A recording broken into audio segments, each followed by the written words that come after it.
মানুষের চলাচলে ব্যাঘাত করলেন, মানুষের অসুবিধার কারণ হলেন, অথবা নারী পুরুষ সেখানে পর্দার বিধানকে বৃদ্ধাঙ্গুলি দেখিয়ে মিশে গেল, সেখানে মিউজিক্যাল ইনস্ট্রুমেন্ট থাকলো বা মিউজিকের ব্যবহার থাকলো, এসব বিষয়গুলো যদি থাকে তাহলে সেটা অবশ্যই জায়েজ হবে না।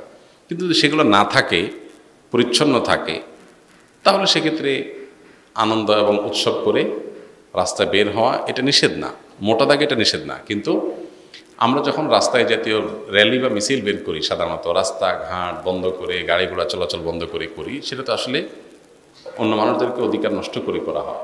এটা গণতান্ত্রিক সিস্টেম হতে পারে, শরীয়ত আসলে এটাকে মানুষকে কষ্ট দিয়ে এভাবে রাস্তা দখল করার অনুমোদন করে না। নবী সাল্লাল্লাহু আলাইহি ওয়াসাল্লাম বলেছেন, ইয়াকুম ওয়াল জুলুস আলা তারিক, তুমি রাস্তা দখল করবে না, রাস্তায় বসবে না, কারণ মানুষের চলাচলে ব্যাঘাত সৃষ্টি হবে, সেটা খেয়াল রাখা দরকার। আর তাছাড়া ঈদের যে সুন্নাহ, এই সুন্নাহগুলো ভেরি ক্লিয়ার। এখন আবার নতুন করে র্যালি বের করার একটা সুন্নত যেন না হয়, কারণ এটা যখন আস্তে আস্তে এস্টাবলিশড হয়ে যাবে তখন মানুষ মনে করবে ঈদের দিনের সেমাই খাওয়া, চিনি খাওয়া, অন্যান্য কাজের পাশাপাশি একটা আমল এটাও যে আমরা একটু র্যালিতে বের হব। এটা সকল যদির পরে, সকল শর্তের পরে এটা জায়েজ হতে পারে, বহু শর্ত সাপেক্ষে, কিন্তু এটা গুনাহে পর্যবসিত হয়ে যেতে পারে, সে আশঙ্কা থাকলে এটা বরং না জায়েজ হবে। কে কি করেছে, কোন আমলে কি করেছে সেটা দেখে অনুসরণ করে এটা করাটা আমাদের উচিত হবে না। এর ভালো মন্দ দিকগুলো নিরূপণ করা দরকার। অন্তত ঈদ একটা ইবাদত, শরিয়ার একটা বিষয়, বিধান অন্তত ওলামা ইকরামের সাথে পরামর্শ এবং দিক নির্দেশনা এখান থেকে নেওয়া দরকার। বাইতুল মুকাররম আছে, দেশের প্রধান প্রধান প্রতিষ্ঠানগুলো আছে, সেগুলোর দায়িত্বশীল গুরুত্বপূর্ণ ব্যক্তিবর্গ, কোরআন সুন্নাহর আলোকে যারা গাইড করতে পারবেন তাদের পরামর্শ নেওয়া দরকার।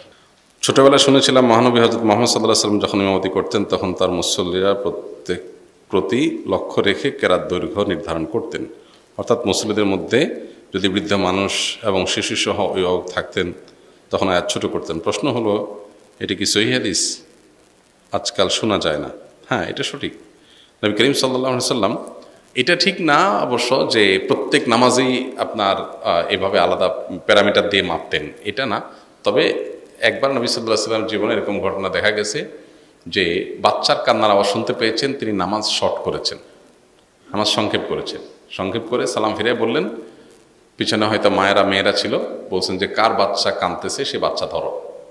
নামাজ তিনি যেন সংক্ষেপ করেছেন। সেন্স অনেক গুরুত্বপূর্ণ। অনেক ইমাম সাহেব আছেন ইমামতি করেন কিন্তু সেন্স নেই। এক ব্যক্তি তার এলাকাতে ইমামতি করতেন নবী সাল্লাল্লাহু আলাইহি ওয়াসাল্লামের সময়, এমন কেরাত ধরতেন পিছনে মুসল্লিদের 12টা বেজে যেত। তো তারা এসে নবীজির কাছে নালিশ করছেন, হে আল্লাহর রাসূল, আমাদের ইমাম সাহেব এমন কেরাত ধরে, আমরা কাস্টম করে এসে, ওনার হয়তো অনেক সময় আছে হাতে, প্রচুর পরিমাণ সময় আছে, উনি সেটা করে, কিন্তু আমাদের কষ্ট হয়ে যায়। তখন নবী করিম সাল্লাল্লাহু আলাইহি ওয়াসাল্লাম তাকে বলেছেন, সল্লি মাআহুম সলাতা আদআফিহিম, তুমি যখন ইমামতি করবা সবচেয়ে দুর্বল লোকটার কথা মাথায় রেখে ইমামতি করবা।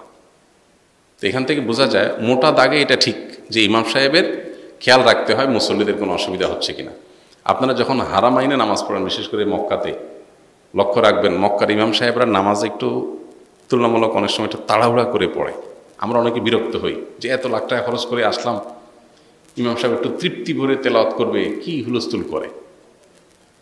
আপনি চিন্তা করেন মক্কার ইমাম সাহেব যখন ওখানে দাঁড়ান, তার পেছনে এই যে রমজানে মনে করেন শেষ জমাতে হয়তো 20 লাখ 30 লাখ মানুষ দাঁড়াইছে।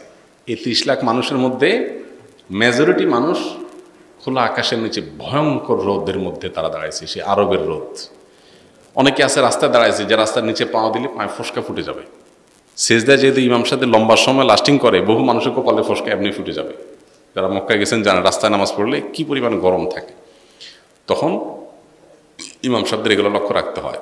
মহিলারা যারা সেখানে নামাজে সামিল হন তাদের অনেকের বাচ্চা কান্নাকাটি, নানান অসুবিধা হয়। এই জন্য ইমাম সাহেবদের এই সেন্সটা থাকা দরকার যে মুসল্লিদের কারোর অনেক বেশি কষ্ট হচ্ছে কিনা সেটা খেয়াল রেখে।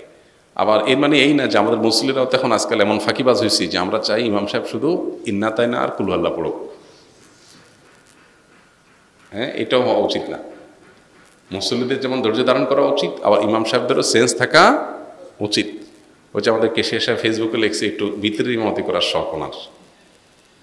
কেন? কারণ ওই দিন আমাদের ভিতর কে জানে বাইরের অন্য কেউ পড়াইছে, লম্বা করছে, ওনার কষ্ট হয়েছে। উনি যে লিখছে ফেসবুকে লিখছে, উনি আমি দেখলাম যে আমার শখ হলো সব ইমামগুলোরে মুক্তাদি বানায়। আমি একটু ইমামতি করে বিতির পড়াই দেখতাম একদিন, যে 20 রাকাত তারাবির পরে লম্বা বিতিরের মজা কেমনে বলে, কারে বলে, কত প্রকার কী কী, এটা তাহলে ওনার কষ্ট হয়েছে দেখে তো লিখছে। এখন যে ইমাম আছে তিনি সুন্নত কেরাত যদি পড়েন যথেষ্ট। বিতির নামাজে নবী সাল্লাল্লাহু আলাইহি ওয়াসাল্লাম প্রথম রাকাতে সূরা আলা, দ্বিতীয় রাকাতে কাফিরুন, তৃতীয় রাকাতে সূরা ইখলাস পড়তেন, ব্যাস এনাফ। এখন আপনি সুন্নত কেরাত ব্রেক করে একবারে 3 পৃষ্ঠা পড়লেন, আপনি রাতে তাহাজ্জুদ পড়তেছেন, কিয়ামুল লাইল করতেছেন, লম্বা করেন যত খুশি, এটা নফল নামাজ। কিন্তু ফরজ নামাজের জামাতে মুক্তাদির দিকে খেয়াল করতে হয়। ইমাম সাহেব ইমামতি করার সময় জামাতের যে থাকে, কেরাতের যে পরিমাণ সময় বরাদ্দ থাকে, একাকী নামাজে কি করেন এটা হলো ইম্পর্টেন্ট। একাকী নামাজটা যেন এর চেয়ে আরও দৈর্ঘ্য হয়, সেটা খেয়াল রাখা কর্তব্য আমাদের। জি, জাযাকাল্লাহ খাইর।